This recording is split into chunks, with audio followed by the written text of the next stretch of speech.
Assalamualaikum warahmatullahi wabarakatuh. Bismillahirrahmanirrahim. Alhamdulillahirabbil alamin. Wassalatu wassalamu ala asrafil anbiya'i wal mursalin Sayyidina Muhammadin wa ala alihi wa sahbihi ajmain. Amma ba'du. Sahabat cerita para wali yang diberkahi Allah Subhanahu wa taala, semoga kita semua selalu dalam lindungannya dan diberikan rezeki yang barokah, umur yang panjang, agar senantiasa bersyukur kepada Allah Subhanahu wa taala. Amin ya rabbal alamin. Kali ini saya akan berkisah tentang kumpulan karomah Sayyidina Abu Bakar As-Siddiq. Kita tahu bahwa generasi sahabat adalah generasi emas umat Islam, sehingga kalaupun masing-masing sahabat memiliki karomah, itu menempatkan karomah bukan sebagai hal spesial pada zaman tersebut.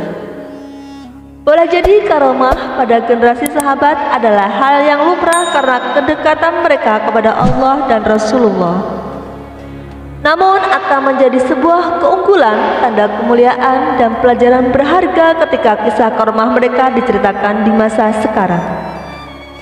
Di antara kitab yang memuat kisah karomah para sahabat adalah Jami'u Karomatil Aulia karya Syekh Yusuf An-Nabhani serta kitab Bugyatul Azkiya fi Basyan Karomatil Aulia karya Syekh Muhammad Mahfudz Tremas. Setidaknya kita dapat 3 karomah Abu Bakar yang tercatat dalam ingatan dan ajar para sahabat, walaupun bila kita amati lagi karomah Abu Bakar sebenarnya lebih jauh dan lebih banyak lagi. Yang pertama, suguhan makanan menjadi berlimpah.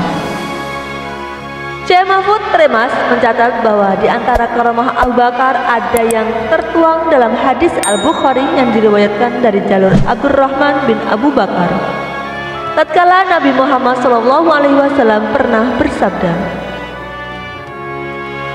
"Siapa yang punya makanan untuk 2 orang, maka hendaklah dia mengajak orang yang ketiga. Dan siapa yang punya makanan untuk 4 orang, maka hendaklah dia mengajak orang yang kelima." Mendengar hadis tersebut, bergegaslah Abu Bakar mengajak beberapa ahli sufah agar datang ke rumahnya untuk dijamu makanan malam. Tetapi Abu Bakar meninggalkan mereka untuk memenuhi undangan makan malam bersama Nabi Shallallahu Alaihi Wasallam. Lalu beliau tinggal di situ hingga sholat Isya bersama Rasulullah Shallallahu Alaihi Wasallam. Sesudahnya Abu Bakar baru pulang. Istri Abu Bakar bertanya kepadanya, "Apa yang menahanmu sehingga berlama-lama meninggalkan tamumu itu?"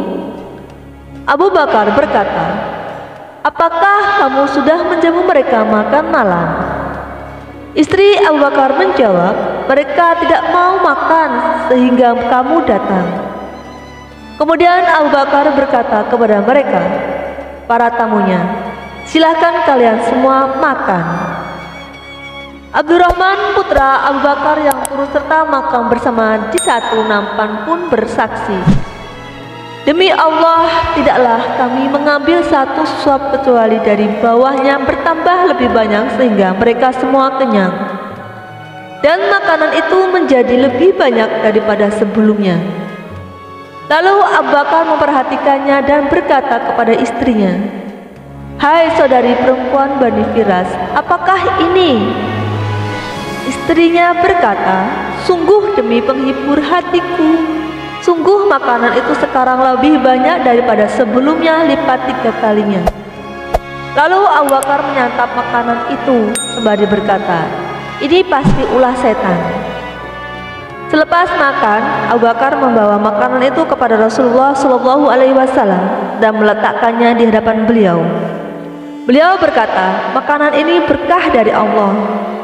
Pada waktu itu sedang ada pertemuan kaum muslimin. Mereka dibagi menjadi 12 kelompok, hanya Allah yang maha tahu berapa jumlah keseluruhan hadirin.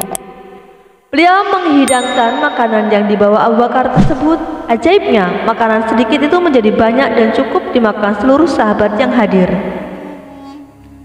Syekh Mahfud berpendapat rahasia dalam karomah tersebut bisa jadi karena Abu Bakar radhiyallahu an berkeinginan memperbanyak makanan yang dibutuhkannya sehingga mengenyangkan para tamunya seperti yang diperintahkan Nabi Shallallahu Alaihi Wasallam kepada mereka. Bisa jadi juga Abu Bakar radhiyallahu an tidak berkeinginan seperti itu, tetapi Allah Subhanahu Wa Taala yang memperbanyak makanannya. Maka hal ini merupakan karomah yang diperlihatkan Allah tanpa ada keinginan dari Abu Bakar radhiyallahu an.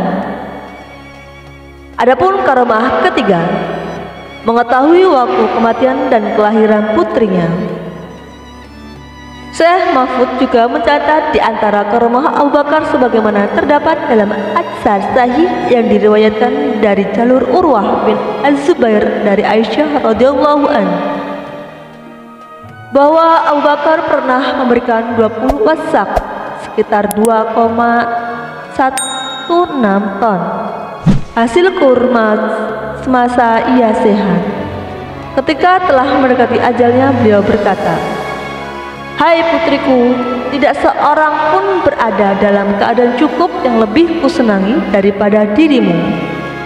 Dan tidak akan ada seorang pun berada dalam kesempitan yang tidak kuinginkan daripada engkau.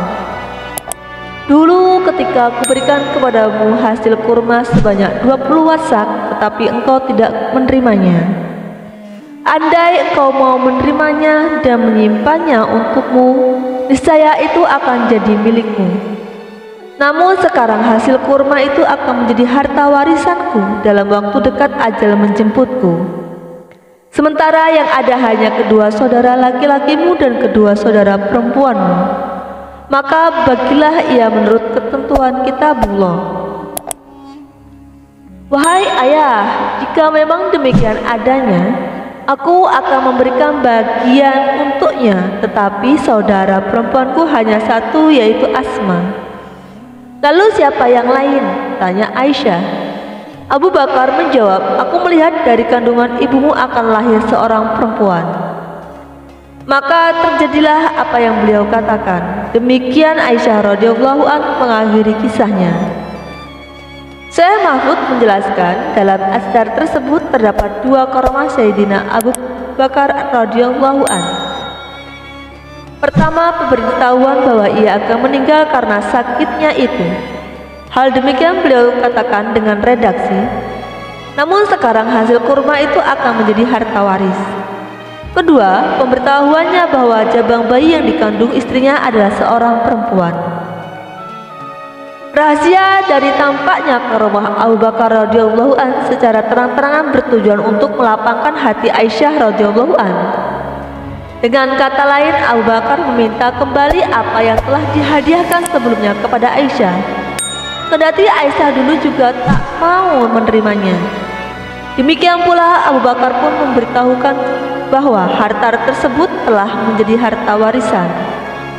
Dalam harta waris itu Aisyah berbagi dengan dua saudara laki-lakinya dan dua saudara perempuannya. Hal ini sekali lagi menunjukkan kasih sayang Abu Bakar radhiyallahu an kepada keluarganya, semoga Allah meridhoinya. Adapun karomah yang ketiga, pintu makam terbuka dan bersuara. Menjelang wafatnya Abu Bakar yang terbaring sakit bertanya kepada Aisyah, "Berapa lembar kain yang kalian gunakan untuk mengkafani Rasulullah?" Aisyah menjawab, "Kami menyediakan 3 helai kain putih." Lalu Abu Bakar bertanya lagi, "Pada hari apa Rasulullah Shallallahu Alaihi Wasallam wafat?" Lalu Aisyah menjawab, "Hari Senin." Abu Bakar berkata, "Waktu saya mungkin tersisa hingga nanti malam." Abu Bakar meminta Aisyah mencuci kain putih selimutnya yang terkena bekas minyak za'faron agar nanti dipakai untuk kain kafannya. Awalnya Aisyah akan menolaknya karena menganggapnya sudah usang. Tapi Abu Bakar berkata, "Orang yang masih hidup lebih berhak atas pakaian baru daripada orang mati."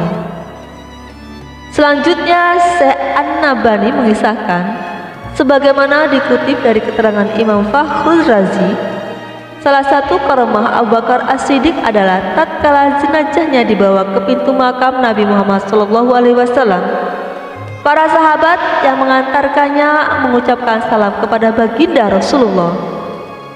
Assalamualaikum ya Rasulullah. Ini adalah Abu Bakar yang di luar.